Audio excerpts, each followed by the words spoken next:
या फिर अगर चलती भाषा में उसको बोलूँ, आप अगर सेकेंड हैंड बाइक खरीदना चाहते हो तो इस वीडियो में आपका हेल्प हो जाएगा। मैं वो कुछ चीज़ें बताऊंगा जिससे आप एक प्रॉपर सेकेंड हैंड बाइक खरीद सकते हो बिना स्कैम हुए। हाँ जी, शायद।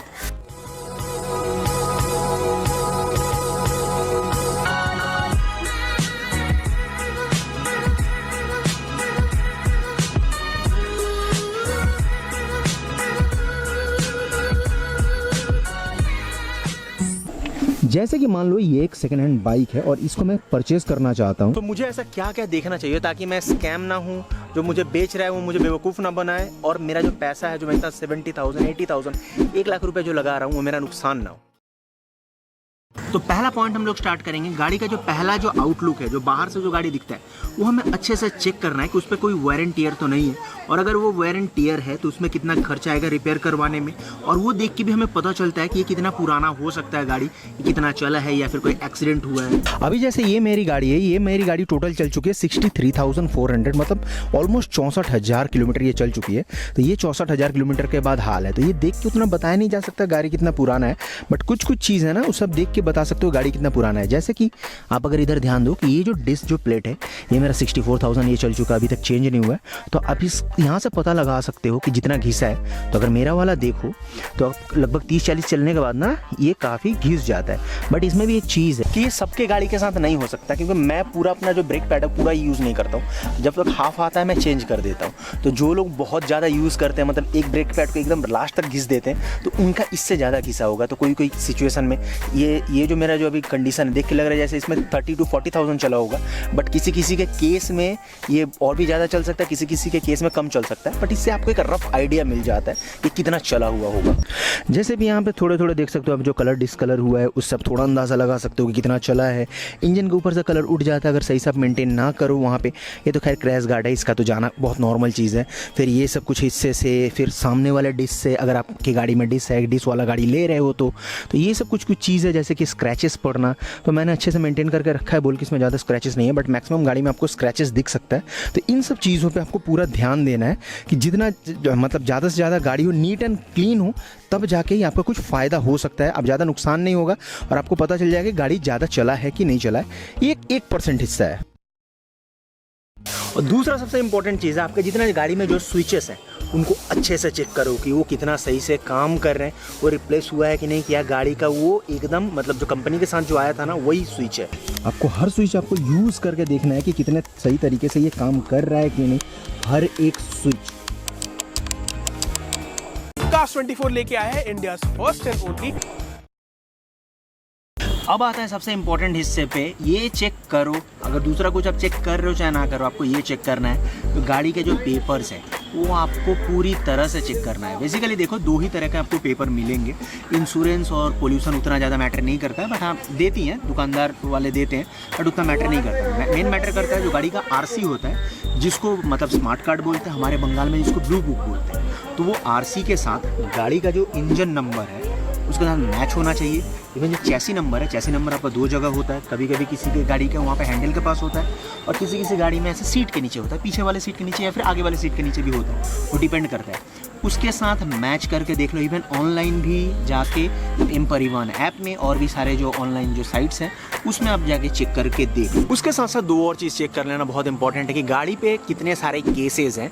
तो आप गूगल पे जाओगे, आप परिवहन चालान आप सर्च करोगे तो आपको जो पहला जो भारत सरकार का जो वेबसाइट मिलेगा उसमें आप जाओगे, वहाँ पे जाके गाड़ी का कुछ जो डिटेल्स है, लाइक इंजन नंबर का लास्ट का 4 रहता है, और जो आपका जो गाड़ी का जो रजिस्ट्रेशन नंबर है जिसको सामने नंबर प्लेट्स पे रहता है, ये डाल के देख लो कि गाड़ी पे कोई केस वेस तो है नहीं।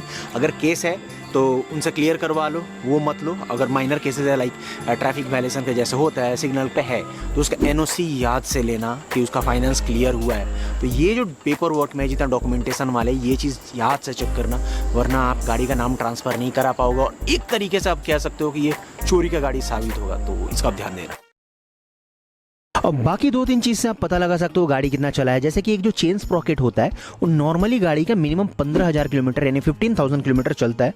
तो आप ये देख के लगा सकते हो, चलाने के बाद आपको कंडीशन पता चल जाएगा कि ये कितना चला है। और ये भी हो सकता है कि दुकानदार ने रिप्लेस कर दिया तो आप पता नहीं लगा पाओगे।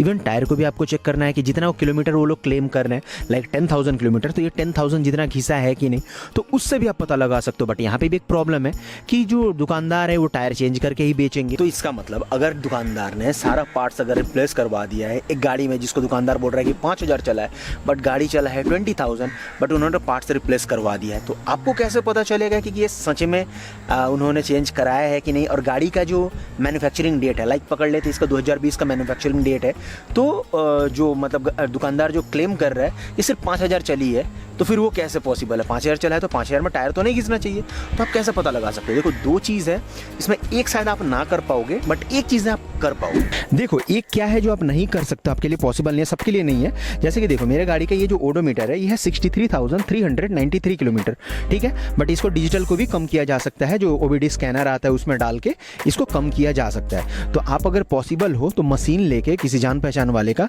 आप इसमें चेक करवा सकते हो, पता चल जाएगा कि एग्जैक्ट गाड़ी कितने किलोमीटर चला है। बट अगर आपको नहीं मिलता कोई, जो कि बहुत बेसिक चीज़ है कि आपको कोई नहीं मिलेगा वो मशीन वाला, क्योंकि वो बजाज का डीलरशिप से लाना पड़ेगा या हीरो का डीलरशिप से लाना पड़ेगा या फिर कोई हाई एंड गराज वाले हैं तो वो आपको मशीन क्यों ही देंगे। तो एक चीज़ है आप कर सकते हो, जो मतलब कोई वहाँ पे आपको तो बेवकूफ़ एकदम नहीं बना सकता है। यहाँ पे जब आप टायर में देखोगे ना तो हर टायर का एक मैन्युफैक्चरिंग डेट होता है। जैसे इन भाई साहब का ये देखो, ये है मैन्युफैक्चरिंग डेट 9/22 यानी 9वें महीने 2022 का, यानी सितंबर 2022 का। तो अगर दुकानदार ने टायर चेंज करके दिया है तो आप इससे पता लगा सकते हो, क्योंकि जब भी कोई गाड़ी जो फैक्ट्री से निकल के आता है तो उसमें जो टायर लगा हुआ जो रहता है ना, जो गाड़ी का जो मैन्युफैक्चरिंग डेट है उससे लगभग 2-3 महीने पहले का ही पुराना टायर रहता है। लाइक इसमें कैसा भी सितंबर 2022 का टायर है तो पकड़ लो ये गाड़ी बना होगा आपका दिसंबर 2022 में, ऐसा करके ऐसा एग्जांपल सब पकड़ सकते हो कि टायर का डेट गाड़ी का मैन्युफैक्चरिंग डेट से 2-3 महीना ही ऊपर नीचे होगा।